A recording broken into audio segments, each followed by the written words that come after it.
The title asks a shocking question. Did the Allies create a massive ghost army commanded by the legendary general? This deception, known as Operation Fortitude South, hinges entirely on the Führer's strategic paranoia and fixed expectations. The flamboyant commander, renowned for audacity, was officially put in charge of this fictional invasion force. We will analyze the core strategy unraveling one of history's most successful complex military deceptions. Our focus today is Bodyguard, the overarching strategic plan to mislead the German High Command about D-Day's true target. Why was a phantom army necessary to force the Axis leader to keep crucial panzer reserves away from Normandy's beaches? We dissect this immense effort, how logistics, psychology, and a bodyguard of lies protected the actual invasion. The 1st United States Army Group FUSAG was the vast theatrical centerpiece of this strategic deception campaign. FUSAG was stationed in the southern and eastern English counties strategically facing the Pas-de-Calais coastline. Aerial reconnaissance was allowed to photograph huge parks of dummy tanks made from simple rubber and fabric. These fake landing craft, constructed from lightweight wood and fabric, sustained the visual falsehood of an imminent attack. Dummy buildings and fake aircraft bases were illuminated by night designed specifically for German night reconnaissance missions. In contrast, the real invasion staging areas west of Portsmouth were completely darkened for maximum operational security. This deliberate contrast provided compelling visual evidence, convincing the German reconnaissance teams of the deception's authenticity. By May 1944, Allied intelligence convinced the German Abwehr that 79 divisions were present in Britain when only 47 existed. The key strategic capstone was the selection of the Pistol-Toting General to command this elaborate fabricated field army. German military leadership regarded him as the Allies' best commander, expecting him to lead the primary, most powerful assault. The British Prime Minister used the general's visibility and fierce reputation to strengthen the psychological impact of Fortitude South. Spies reported his arrival and movements in England. FUSAG radio signals confirmed he had taken a firm, commanding grip. The objective was clear: make the Axis believe the main assault, backed by 20 or more divisions, was aimed solely at Pas-de-Calais.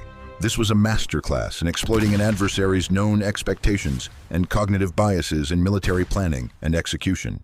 What if another less famous general had been chosen? The necessary psychological weight would simply have been absent. The general himself was actually being saved by the supreme commander for the campaign's decisive exploitation phase later on. His public status was weaponized, turning a famous personality into the ultimate strategic shield for the Normandy landings. The German appreciation of Allied intentions repeatedly listed the main attack against Pas-de-Calais exactly the news Schaff hoped for. The British reliance on captured and turned German double agents was absolutely critical to sustain this network of lies. One famous elderly Dutch agent, Albert van Loop, fed plausible but entirely false military unit numbers to German handlers. These agents provided small, consistent drops of intelligence, confirming the existence of FUSAG and its readiness for battle. This flow of seemingly reliable information validated German intelligence's pre-existing preferred conclusion about the invasion site.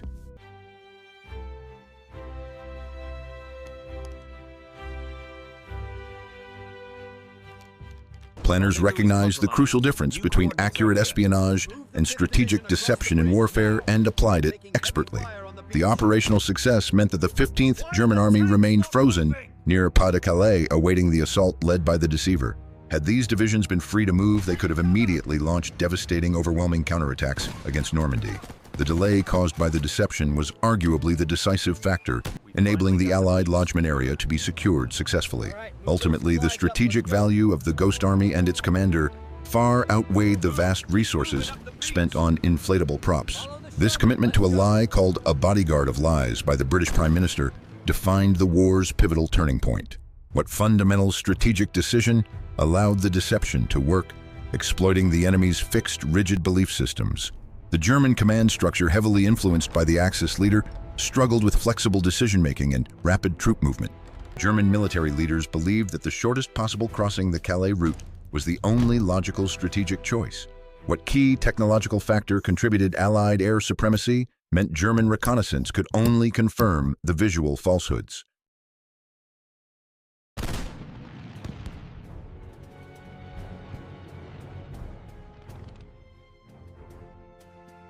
Consider the counterfactual. If FUSAG's existence had been fully revealed, would the D-Day invasion still have achieved its initial costly objectives?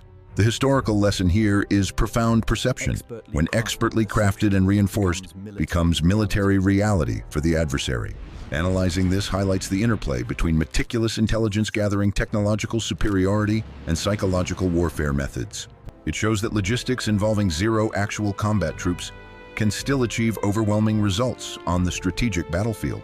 The success required absolute security measures, including a total ban on diplomatic pouches to avoid compromising the critical operation. The Supreme Commander warned that neglecting security precautions would squander the lives of countless sailors, soldiers, and airmen. The initial plan involved only a 3-division assault, due to landing craft constraints making the need for deception acute. The widening of the invasion front demanded additional landing craft and intensified the necessity for FUSAG's distraction strategy. This vast operation was a logistics masterpiece, managing millions of people and resources, planned without the aid of computers. The challenge was not securing a beachhead, but staying ashore against inevitable armored counterattacks from the waiting German reserves.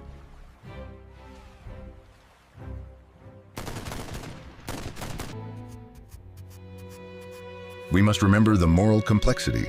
This operation required lying constantly, even to friendly forces and allied political leaders. The German defense of the Atlantic Wall focused on holding static positions, perfectly aligning with the deception's strategic goals. The deception's psychological goal was met. The Axis leader refused to release panzer reserves, believing the Ghost Army was truly real. Even on D-Day morning, German command officers were away from their posts, convinced the poor weather precluded any invasion attempt. The story of FUSAG proves that leadership and reputation can be deployed as strategic weapons, sometimes more effectively than actual tanks. This whole magnificent operation demonstrates the scale of collaboration and industrial brawn required to execute the largest sea invasion. The strategic withdrawal of German forces from the Eastern Front only intensified the Allied effort to contain them through elaborate lies. The bodyguard campaign ensured that the Germans were always guessing the location, strength, and date, while the Allies knew everything. Studying this provides a crucial lesson in military strategy: never underestimate the power of theater and well-placed, plausible misinformation. The reality is that the general did command this army. His reputation alone maintained the deception long enough for D-Day to succeed. The cost of the deception was paid primarily by the French population, caught between the bombing of key targets and the invasion itself.